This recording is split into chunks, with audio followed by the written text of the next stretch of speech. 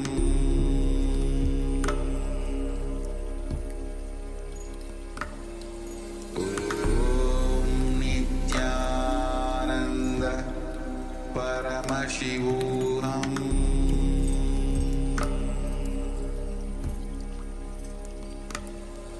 Om Nithyananda Paramashivoham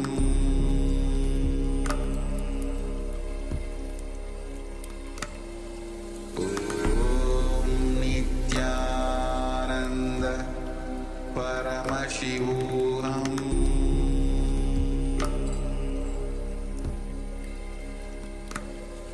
Om Nithyananda Paramashivoham Om Nithyananda Paramashivoham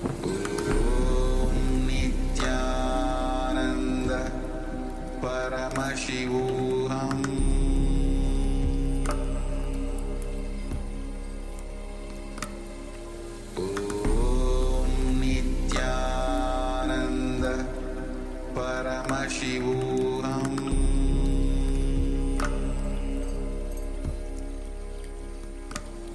Om Nithyananda Paramashivoham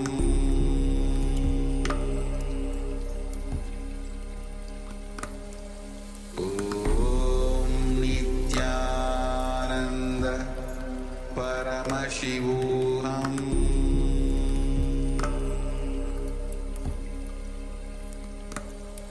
Om Nithyananda Paramashivoham Om Nithyananda Paramashivoham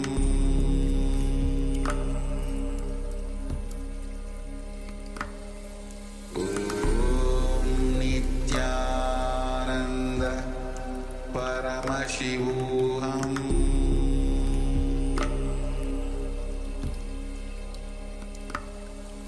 Om Nithyananda Paramashivoham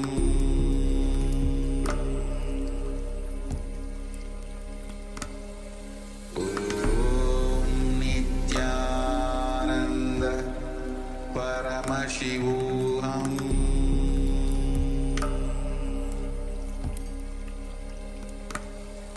Om Nithyananda. Yes, you can relax now. If you've tied your eyes with an eye band, you can take off your eye bands and slowly let the light come back into your eyes. And then take a moment and share with us what was revealed to you in your third eye. So ourselves, the Acharyas, have some items in front of us for this power manifestation, the power of remote scanning. And requesting yourselves, the participants, to give us the details of the items that we have in front of us. So please go ahead and share. And also requesting everyone to please switch on your cameras if you haven't already done so. We have Ma Gora Swarupini, Ma Yang Hui Lan, Ma Yang, Na Yang, Ma Shanta, Ma Magdalena, Ma Carolina, Ma Yuan Yuan Kaiwan, Ma Gui Tzu Jing, and Ma Trinatrikananda. And also we have one more participant with Chinese name that cannot read. So requesting everyone, please switch on your cameras and be available in the camera frame. Yes, so what do you have on sharing? Yes, Ma Magdalena is sharing white mug and an island. Yes, thank you, Ma.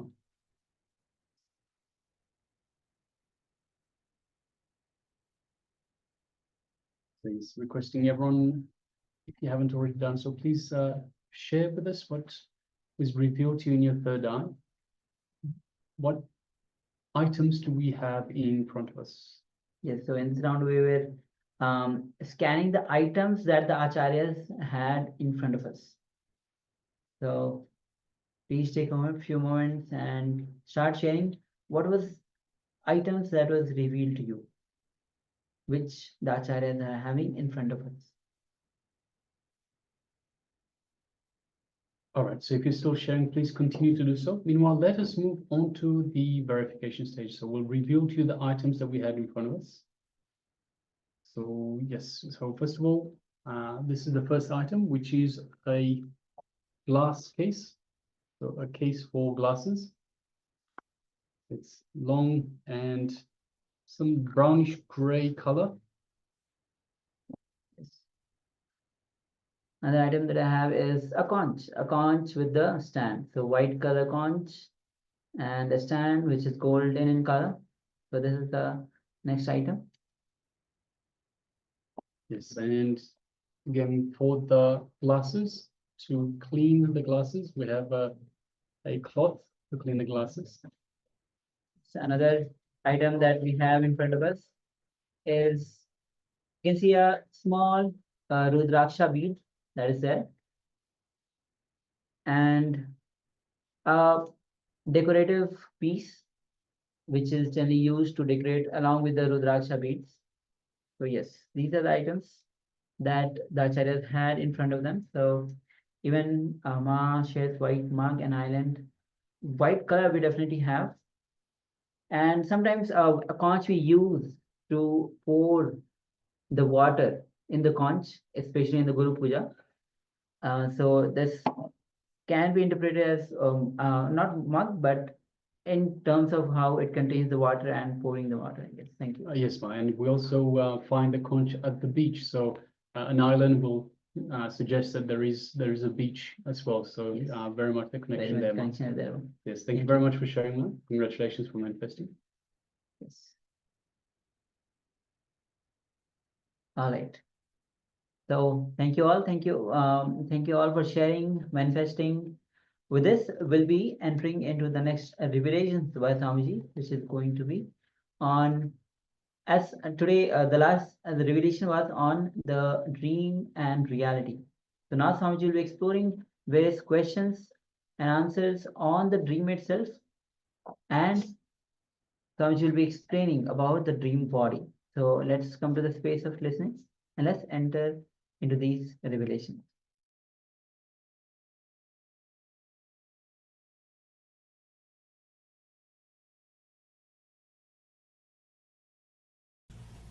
First thing we'll analyze what is dream, how it comes. Dreams come, different kinds of dreams. How, why, any idea? Dream? That's something that you do every night, probably daytime also. Important. Actually, we do it in the daytime also. It's a bit complicated, but I think from my experience, sometimes if you eat certain foods and you go to bed, you have very strange dreams. Or you observe deeply. Even the food is associated with your dream. Please understand, what is said is truth. The certain kind of food you will have always the same type of nightmare. That's true. And if you just fast for 3 days, some vrata do, you will have a good feast in that dream. You will have wonderful feast in the dream. I think dreams come when you have found things that have happened during the day or thoughts that you have had that come alive in your dream. Anybody who has got any insights about their dreams, why, any idea, any special idea about the dreams, you are welcome. Sometimes I fear my dreams and sometimes can't remember them. Yes, I'll answer. Why? Can you say anything about dream? Some of the dreams come, some of the things, like the relations you see tonight, the next day it does happen. Some of them don't have any meaning and they come and go. And, some of the things they say that it is more basically the subconscious thing, and whatever you are thinking about it will give you, your problems are coming in your dreams. And the other people, some of the things I was reading about this is like a parallel world. It does happen. It's true, and sometimes they don't come true. Some of the things, they don't come true. So I don't know exactly how to interpret these dreams. I think part of the dream is completely what's happening, and part of the dream is I am confessing. Most of the time, dreams come true. Sometimes I have noticed I play all the characters in my dreams and act out things, but I am everybody that is in the dream, and it is me. And other times, I don't know if I'm just partially awake or I will be in the middle of the dream or sort of something will make me wake up and I will say, oh, well, that's not finished. I need to go back, and I'll go back. I will go back into the dream and start doing it again, but then I forget how it ends because I go into a deeper sleep or something. When you remember, I am only playing the character of all the persons in the dream, you will wake up from the dream. Have you observed? Now let us analyze. Dream is nothing but the expression of whatever you suppress, your suppressed desire and fear. You suppress these two things. Whatever you suppress, when the steam pressure becomes too much, there is a safety valve which automatically opens and steam is released, the pressure is in a manageable limit. Same way, if your suppressions are too much, if you have suppressed the desire and the fear too much, it comes out automatically and gets released. First thing about the dream. Next thing, we are all bothered out to find out right dream or wrong dream. An important thing you need to understand, any dream, if you can remember it with 4 colors, it is not dream, it is a vision. Early morning when you remember, if you can remember in colors, see, this is very subtle technique. When you see the dream, you will always see only in colors. If you can remember the colors clearly, be very clear, it is something related to vision. It is bringing some message. It is the ray of light from superconscious. It is not dream. If you see any divine personalities, master, God, guru, try to remember. If it is in multicolor, then be very clear it is a vision. But if it is just 2 color or black and white, forget about it. It is nothing to do with vision. It is a usual dream. It is a usual just dream. So what is the purpose of vision? It teaches you? It can teach you, it can bring you intuition, it can give you more clarity or some information about the incident. Anything it can do. Some question. It comes from our own subconscious? If you can remember with 4 color, it is not from subconscious. It is a ray of light from superconscious. If it is just 2 color, when you remember, then it's a subconscious. What do you mean color? Like if I see you in my dream, I remember your orange robe. Is that one color? Not only orange robe. Yeah. Are you able to remember the other things, colors of the other things? Colors of the other things? Are you able to see, are you able to remember just like this 4 color? Then it's a vision. If you are not able to see that, then it is dream. That is the... Do the visions always have to make sense because I cannot remember right now if they are in color or not? But my dreams don't really make... If it is 4 color, surely it will make sense. If it is not, it will not make sense. It has no sense. What if it is not color at all? Then it is just steam going out. Extra steam is getting, you need to less dream. You need to dream less.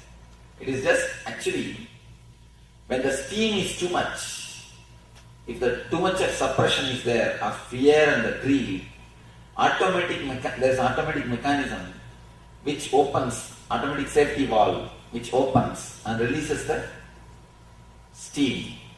And automatically, you maintain your steam pressure. The automatic safety valve is what we call dream. Is there any significance of seeing death or sometime you dying? There is no other significance except this 4 color and 2 color. No other meaning, interpretation for any dream. Should we like just ignore them as simply ignore? Because people say like when your dreams are falling makes some sense or something like.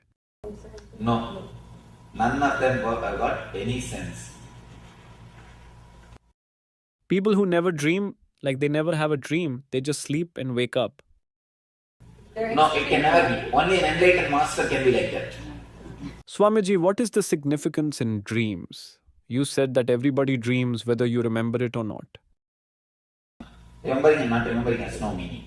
Remembering 4 color and 2 color, only that has meaning, nothing else has meaning.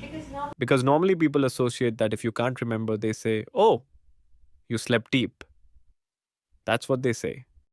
No. It is not that. Even if you don't sleep deeply and if you are continuously disturbed, you will have the same problem. You will not be able to remember the dreams. What about the sleepwalking?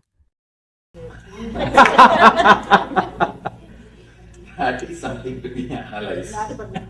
No. Let me explain when you ask right question. When this subtle body enters into the physical body, the sleepwalking, restlessness, even when you are sitting, you will be just shaking the legs. All these problems starts happening when the subtle body enters into the physical body as an uninvited guest. Many times, the subtle body just walks into these 2 bodies. When it walks into the waking body, then it starts creating trouble. You see, sometimes you can see you will have a nightmare, get up, and you will see still the heart is beating and sweating. And the same way, if the subtle body enters into the causal body, it enters into the causal body also sometimes. If it enters into the causal body, it causes insomnia. You will be lying in the bed, rolling. You will never sleep. You will never sleep. You will be just rolling on the bed.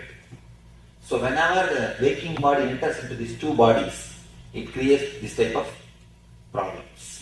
Settling up here, and when I got home, I thought I should be able to fall asleep well. But instead, I thought I would be exhausted, and I didn't feel exhausted. But it was like this. I couldn't sleep all night, even though it was so late. And I was so tired from, working a long day.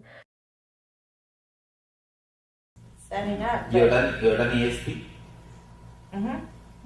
In the ASP, I speak about the second layer energy. Do you remember? When you work beyond your capacity, whenever the emergency things are done, the second layer energy opens.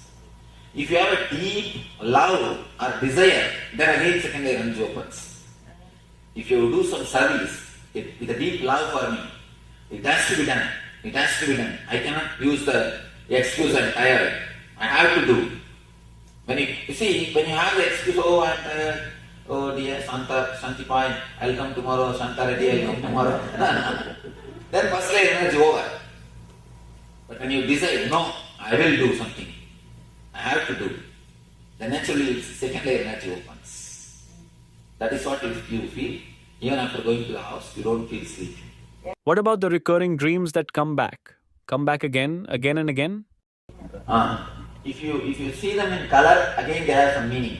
Otherwise, they have no meaning. Of course, you have to totally release the steam. You should not maintain the steam in the optimum pressure level. You always maintain the steam in the optimum pressure level. Steam means the suppressed desire and fear. That is why you are in sickness. Better open the safety valve once for all and let the steam go out. We will be doing that.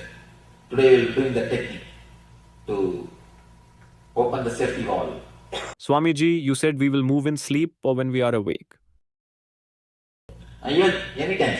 The subtle body actually enters into the physical body by force. See, the subtle body enters into the physical body by force. It means the physical body also don't have so much of awareness. It gives place.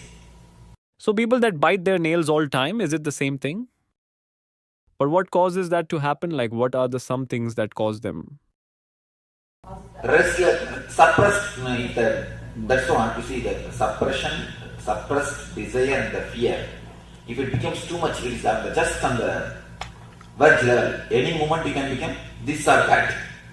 That is the thing which keeps you in the restlessness. Swamiji, whenever I have a bad dream, why is it that when something undesirable is about to happen, I am able to realize it as a dream and I can either stop that from happening or I wake up? If some bad is going to happen in the waking state, it comes in the dream. You mean? No, when I am dreaming, if something bad like I'm about to fall off a cliff or whatever, in the peak of greed, in the peak of desire and the peak of fear, you wake up. Because desire and fear brings you to your consciousness, brings you to the present moment. The moment you come to the present moment, you wake up. And many times people come and tell me, I had such wonderful dreams on seeing that person whom they want to see. Suddenly they wake up. They come and complain, oh, I woke up. why some dreams come true, some don't come true? That's what. If you can remember in the fourth color, it will come true. Otherwise it won't come true. It will never come true. Any two-color dream will never come true. You can do research on your dreams. Yes. Sometimes you do have a dream that you like and you want to continue. That is what. Yes, you see, that is what the deep desire or the deep fear will bring you to the present moment. The moment you come to the present moment, you are awake. You are out of the dream. So you were just saying the deep desire and greed. In other words, could you say that whatever it is true, live it to the best, and you say that will bring you back? That is what I mean. When you live totally, your greed comes to maximum. Then you fall in the present moment. You fall in the present moment. You are out for a single moment. You get a glimpse of the higher consciousness. Whenever you fall in the present, you come out. You come out.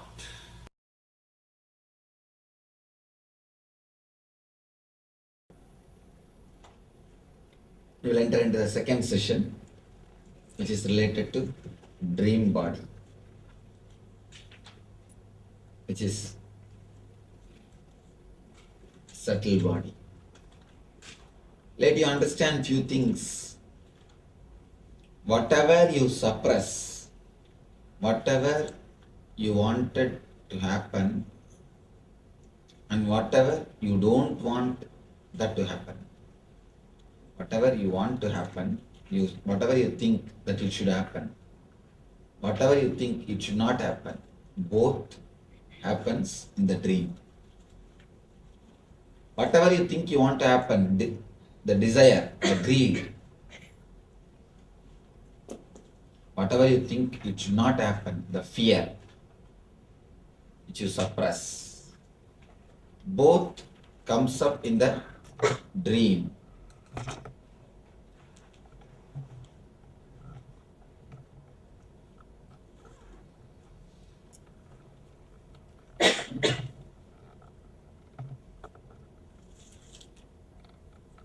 It's like a steam boiler. Your mind is like a steam boiler. Whatever you suppress, if the pressure becomes too much, there is a safety valve. That is what we call dream. You just dream and the pressure comes to normal. The moment that the pressure is normal, no more problem, no more dreams, no more fear. You run your life normally.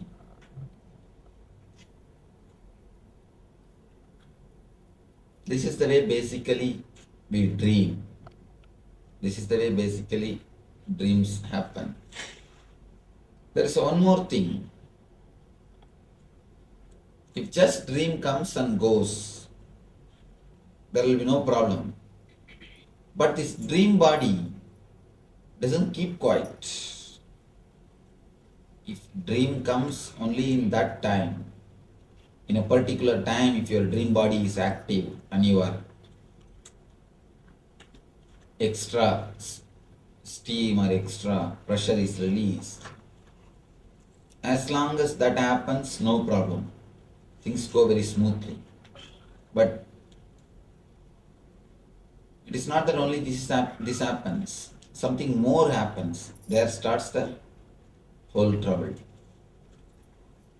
This dream body unnecessarily starts entering into the waking body and deep sleep body. When the dream body unnecessarily enters into the waking body, that is the time you get restlessness. You will be sitting physically in one place, but mentally you will feel deeply restless. It will be moving here and there, here and there, here and there, this side to that side, here and there. Second thing, the deep sleep, the subtle body, when it enters to deep sleep, the causal body, that is the time you get insomnia. You will be lying, but you will not be able to sleep continuously. You will be thinking. The other day, I read a quotation in the car. Here all sorts of weird quotations they write in the car. I never suffer by insomnia because I enjoy every minute of it. I think the guy not only is having insomnia problem, must be having insanity problem.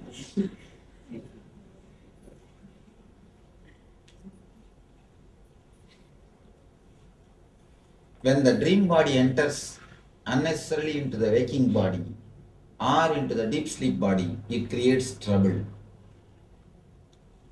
And when it enters inside the waking body, that is what we call restlessness. A deep restlessness is created because of this waking body entering into the dream body, entering into the waking body, subtle body entering into the physical body.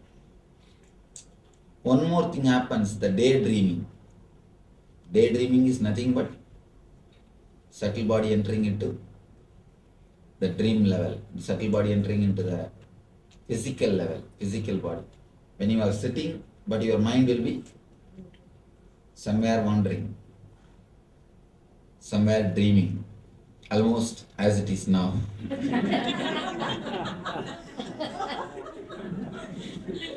Almost as it is now. Because, be very clear, none of us experience the total waking consciousness. If you actually experience a total waking consciousness, even that will lead you to enlightenment. But we never experience a total waking consciousness. We always keep a certain amount of dream body, so that any time enlightenment comes, we can escape. Any time suddenly super consciousness starts happening, we can escape from it. It's like you keep a continuous shield. Any time super conscious starts, you start moving towards super conscious, or super consciousness starts moving towards you, you keep that buffer and escape. Continuously, one portion of you goes on thinking, daydreaming. If the height of the daydreaming is too much, then depth of the night dreaming also will be too much. The amount which it interferes with the physical body, the same amount it will interfere the deep sleep level. If you have too much of daydreaming, you will naturally have too much of night dreaming. Only these two, three important things, if you know about the dreams, that's enough. First thing, verify whether it is color or black and white. Whenever you want to know the meaning of the dreams. If it is 4 color, understand, then it is a dream from superconscious, dream from samadhi, not from conscious or deep sleep. Whenever it is just a two color, you don't remember the dream at all. You don't remember anything, just some vague pictures are seen, two color, black and white. Then be very clear, it is from conscious state, waking state. Whenever it is just words, if you are introvert, you can understand, not even two color, just few words will be coming up. You will be dreaming in words. Whenever it is words, it is just from causal body. You need little more sleep, that's all, nothing else. You need little more sleep. Don't bother at all about that type of dreams. These two dreams has no base. There is nothing to know, nothing to bother. Only these four color dreams has got some meaning in your life. These four color dreams has got some vision, some intuition in your life. One more thing. Can we sleep without dream? Yes, we can. And that is one of the healthy way of how to be. If you can sleep without dreaming, you will have a perfect health, not only physically, even mentally. Or if you can sleep so deeply that early morning you don't remember your dream, again you have perfect health. The more you are out of dream state, the more you have health. If we remove the dream part or the subtle body from our fourth state, if you can remove the dreams, you will never go through the dream and causal body. You will directly fall into superconsciousness. There will be no 3-4 differences in your state at all. In your whole three state, there is only one thing. There is only one borderline which creates all these four states. An important thing. The fourth state is not created by two lines. No, it is created by just one line. It will be difficult to understand because always mentally 4 means you need at least 2 lines to create 4 level. Above, center and below, and at least 3 lines you need to create 4 levels. But it will be difficult. But truth, here only one line, only one portion, when it is inserted, it creates all the 4 level. If you don't have night dreaming, you will not have what is daydreaming, the so-called waking state. And naturally, when you don't have waking state and dream state, you cannot have deep sleep state, because the deep sleep state by the time will become superconscious. It is deep sleep as long as you have a dream and waking state. When these two are not there, what exists is enlightened state only. Automatically, there will not be anything called deep sleep state. Because the difference between the deep sleep and enlightenment is only one thing. The deep sleep, you don't have awareness. In enlightened state, you have awareness. Otherwise, both are one and the same. A small example, it's a mystical truth. When you are in a waking state, your consciousness stays in Agnya Chakra. When you are dreaming, it goes to Vishuddhi. When you are in deep sleep, it goes to Anahata. It just sleeps. That is why you can never sleep if your neck is straight. Even lying on your bed, try, just keep your neck straight. You can never fall asleep. Unless you relax your neck, you can never fall asleep.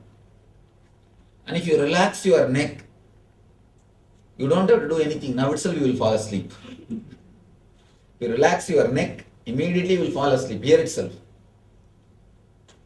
If you don't relax your neck, even in the deep sleep state, even if you lie down, you can't fall asleep.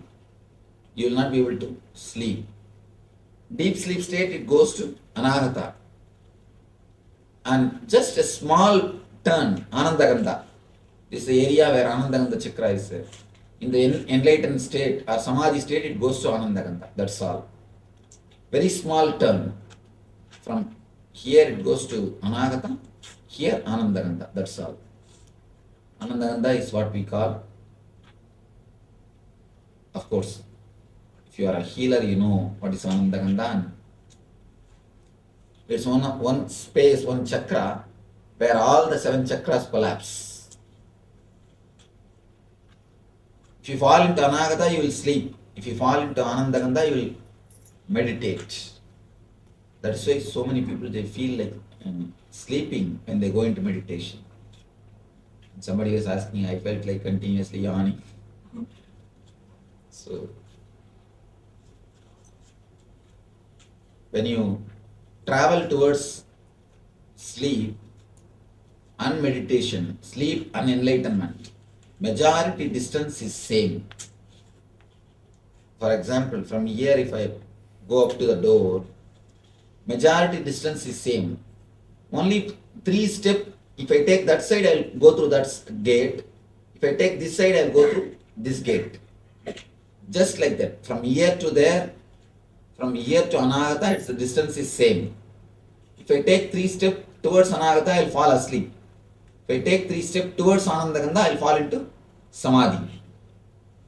I'll fall into enlightenment. I'll fall into meditation. There is no much difference. That is why whenever you meditate, you feel like sleeping. Because the root is one and the same. How to go beyond dreams? How to release the pressure?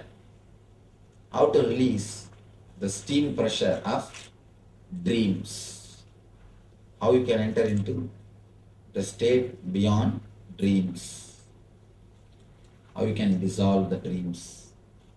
Before entering into the meditation, some questions which I have not answered.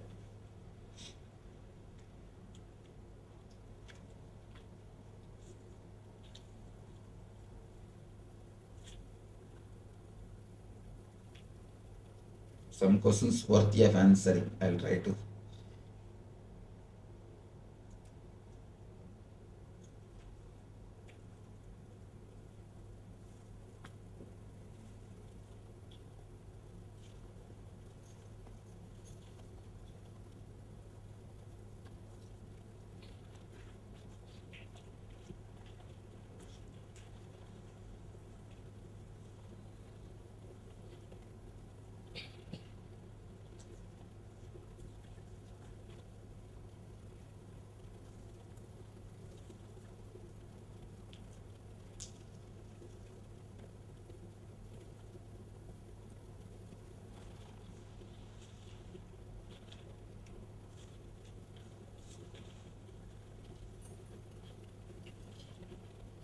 My sense of reality is changing. Sometimes I feel I am seeing that life is an illusion, like being in a play, and that everything belongs to me. So just act as God tells. Heart wants to, and it will be wonderful. All is possible. But then I see the mind restarts the delusion of fear. So how to remain longer in that shimmering reality? Even physical objects look different, less dense. Is this reality or a better illusion? See, the moment you feel good, feel wonderful, even if it is reality, why do you bother? Even if it is illusion, why should you bother? When it is joyful, why don't you let it be there? The doubt, is this reality or a better illusion, is the first disturbance. Why? You don't enjoy that state. Second thing, don't try to possess that state. When it happens, relax. Don't have the fear. When it may go away. It may suddenly move, it may go away. Don't bother. Even if it goes, don't worry. Will it go or will it stay? Relax. You will see that it will start staying in you.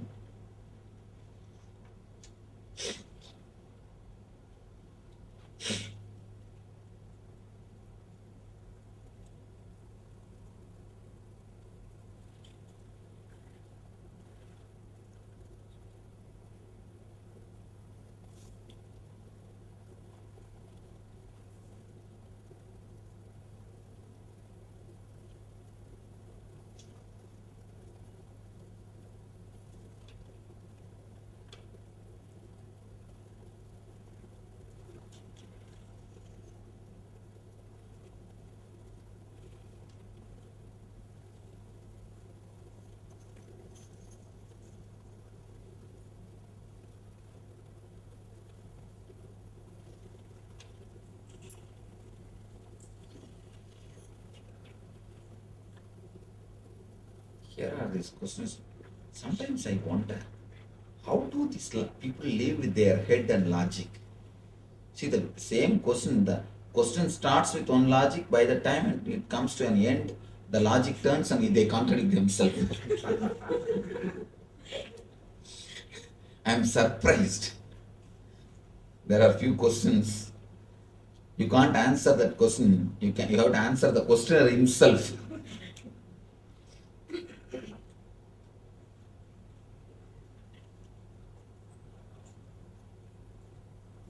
How to realize who I am and why I am here? Ask the next person, he will tell you. This question has to be asked to you, to yourself, who am I? Not to somebody else.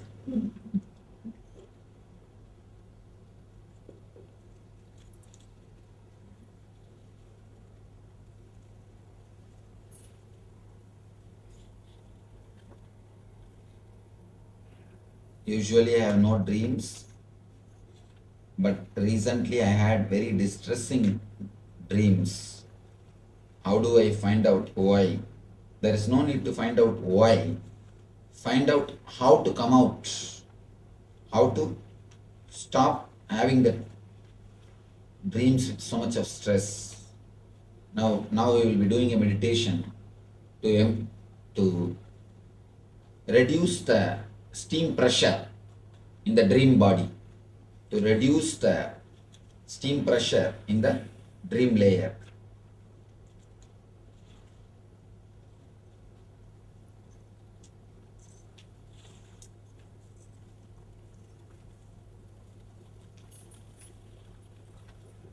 Is a deep fear cause for repetitive dreams of animals biting me? Yes, that is true. It's a deep fear only creates a repetitive fear. Animals biting you.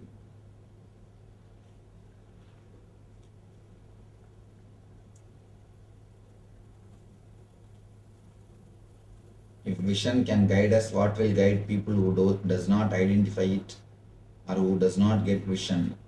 How can they identify what they need to do next? Either God has to guide them or their wives will be guiding them. Don't worry about it. In my dream, I always enjoy myself. No worrying at all. Is it good or bad? It is good. It means you wanted always not to worry about anything, but your conscious mind continuously creates some worry. There is no need unnecessarily to worry. At least in that state, let you be without worries.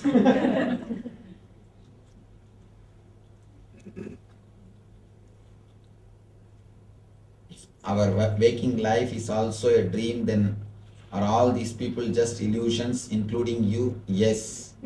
No, it is four colors. Raman Maharshi says, no, illusions, it is not an illusion, 2 color, 4 color problem is not there. It can be 4 color on illusion. It can be not only 4 color. According to you, you know only 4 dimensions. 4 dimensions. Just understand length, breadth, depth, time and space. That's all. Only the 4 dimensions you know. According to mystics, there is a 10 dimension. 10 dimension. For example, you can leave the length of this mic and breadth of this mic and just teleport the depth of this mic from here to here. Length and breadth will be here, just depth can be teleported. It means you will put your hand, nothing will stop your hand, but you will see the mic form. Nothing will stop your hand. And you can leave the depth and just teleport length and breadth. Nothing will be seen. If you put your hand, it will hit. Something will be stopping you. So there are 10 dimensions. You know only 4 dimensions. That is what you call reality. It is not reality. Reality is 10 dimensional. It is Dasamasthana. In Upanishads, they speak about Dasamasthana. There are multi-dimensions which you do not know to the reality. You know only this 4 dimension.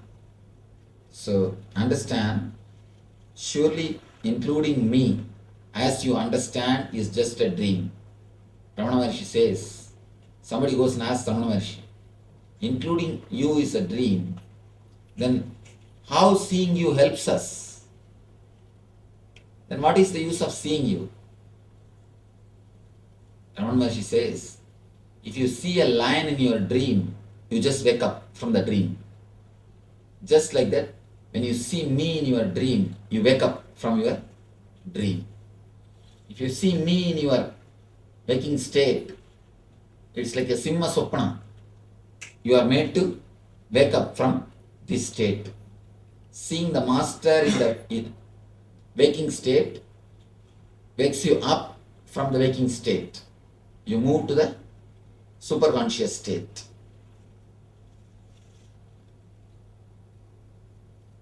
Ramana Maharshi never had dreams. Can you remember any of your other lives and can you tell us about them? I have already spoken about my past life. There is a book coming, Echoes from Laughing Temple. Read that, you will have a clear detail. Is it important to be vegetarian? It will help your growth. Can a human be reborn as an animal? These are all I have answered in that uncommon answers to common question. If the future can be seen, how can it be changed? If one person sees the future and then another changes it, then the first person did not see the future correctly.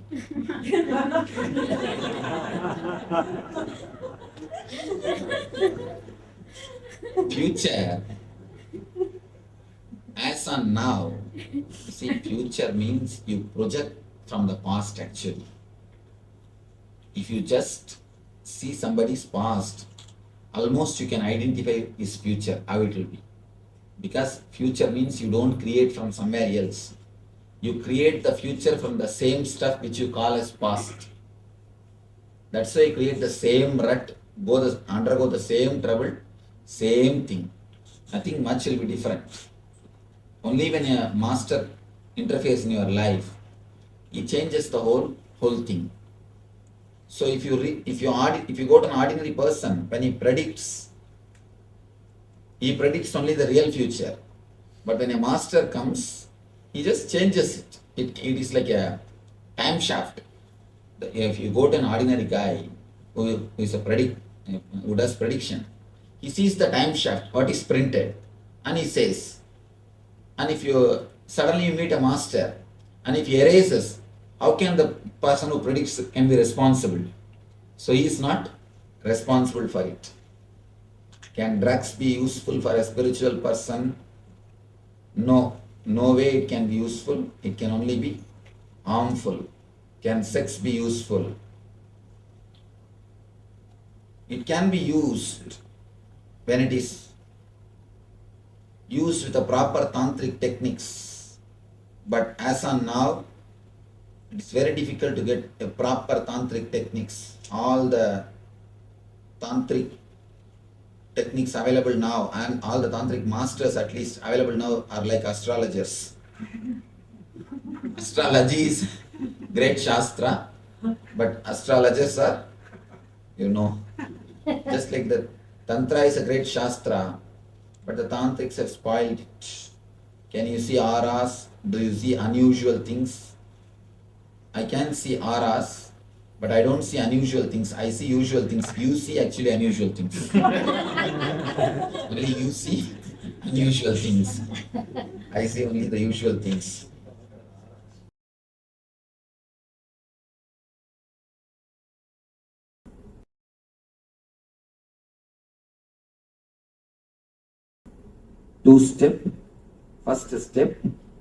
First step which you need to understand, tensing and cleansing. By tensing, you are cleansing toxins and energy clouds. Next thing, by inhaling and exhaling, breathing through every part of your body, you are awakening the intelligence, innate intelligence of body. You are awakening innate intelligence of your physical system. Close your eyes. And first thing, this technique has to be done lying. In the second part, you will lie down. First part, you can stretch your leg and sit comfortably.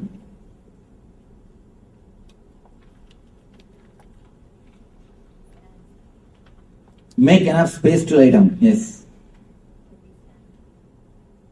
Yes, please tie the ribbon. No, she can sit on the chair itself. Anybody heart patient or underwent any surgery in last 3 months? What?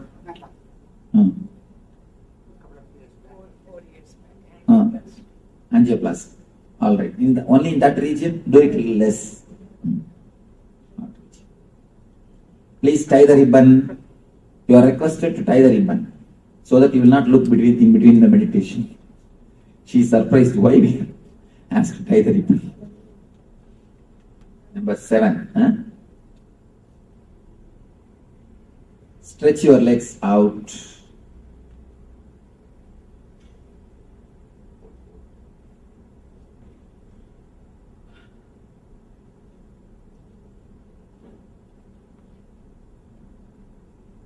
Start inhaling and exhaling as slowly as possible, as deeply as possible. Your inhaling and exhaling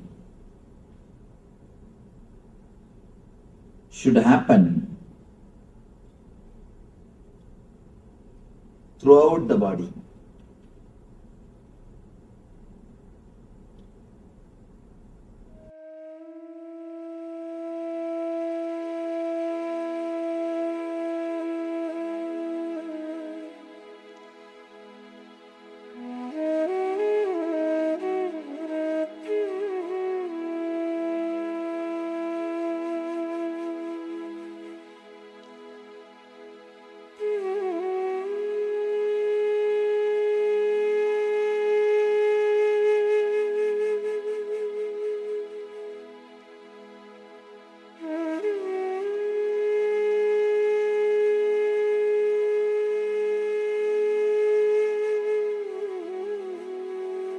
First step which you need to understand, tensing and cleansing.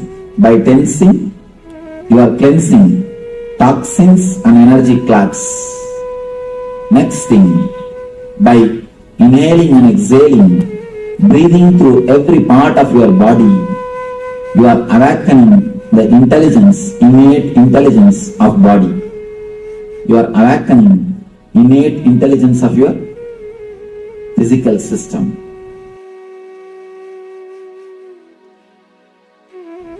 First thing, this technique has to be done lying. In the second part, you will lie down. First part, you can stretch your leg and sit comfortably.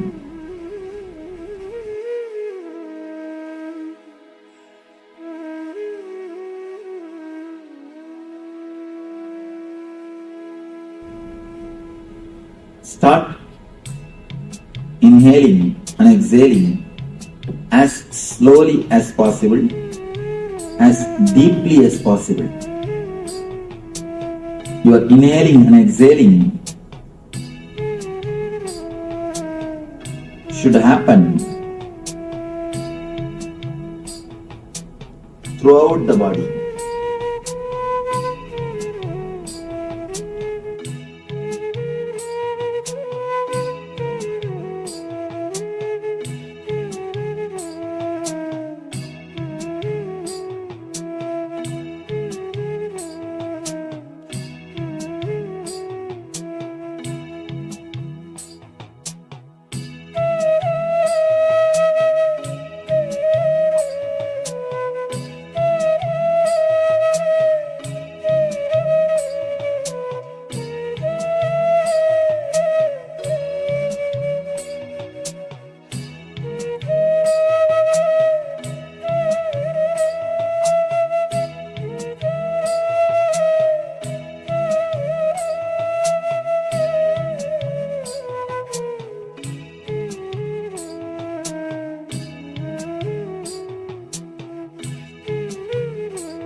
First step which you need to understand, tensing and cleansing. By tensing, you are cleansing toxins and energy clots.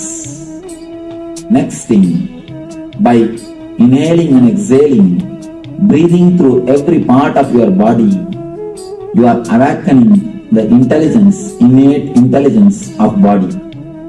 You are awakening innate intelligence of your physical system.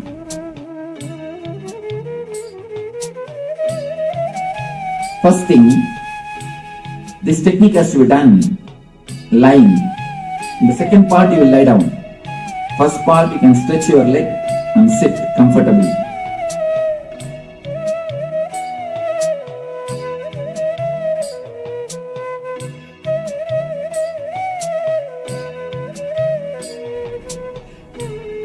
Start inhaling and exhaling as slowly as possible, as deeply as possible.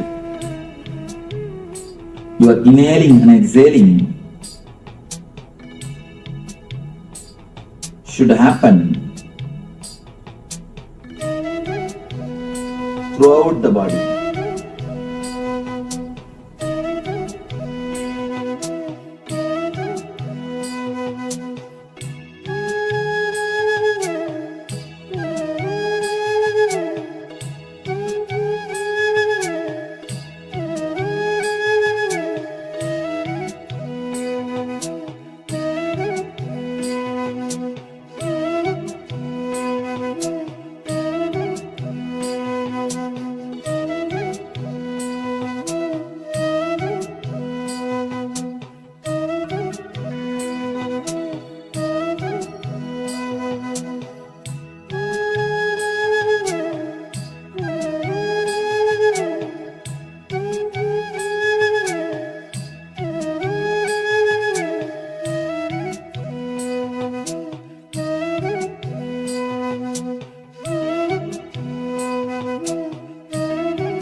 First step which you need to understand, tensing and cleansing.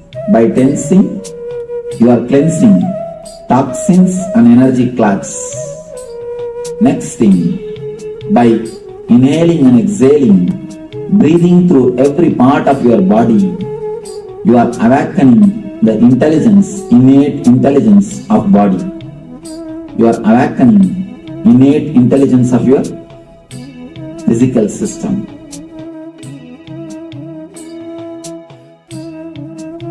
First thing, this technique has to be done lying. In the second part, you will lie down. First part, you can stretch your leg and sit comfortably.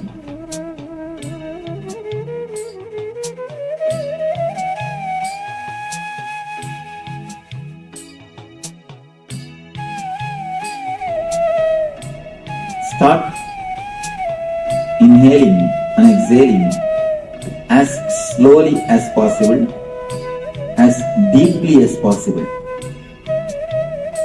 You are inhaling and exhaling should happen throughout the body.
First step which you need to understand, tensing and cleansing. By tensing, you are cleansing toxins and energy clots. Next thing, by inhaling and exhaling, breathing through every part of your body, you are awakening the intelligence, innate intelligence of body. You are awakening innate intelligence of your physical system.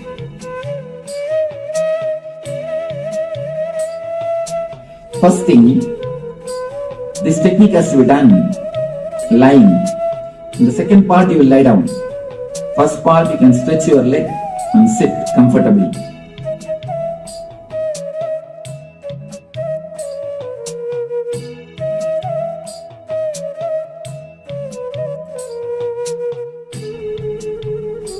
Start inhaling and exhaling as slowly as possible, as deeply as possible. You are inhaling and exhaling should happen throughout the body.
First step which you need to understand, tensing and cleansing.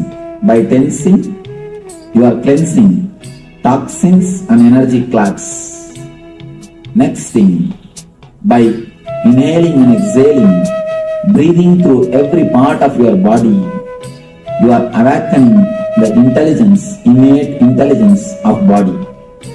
You are awakening innate intelligence of your physical system.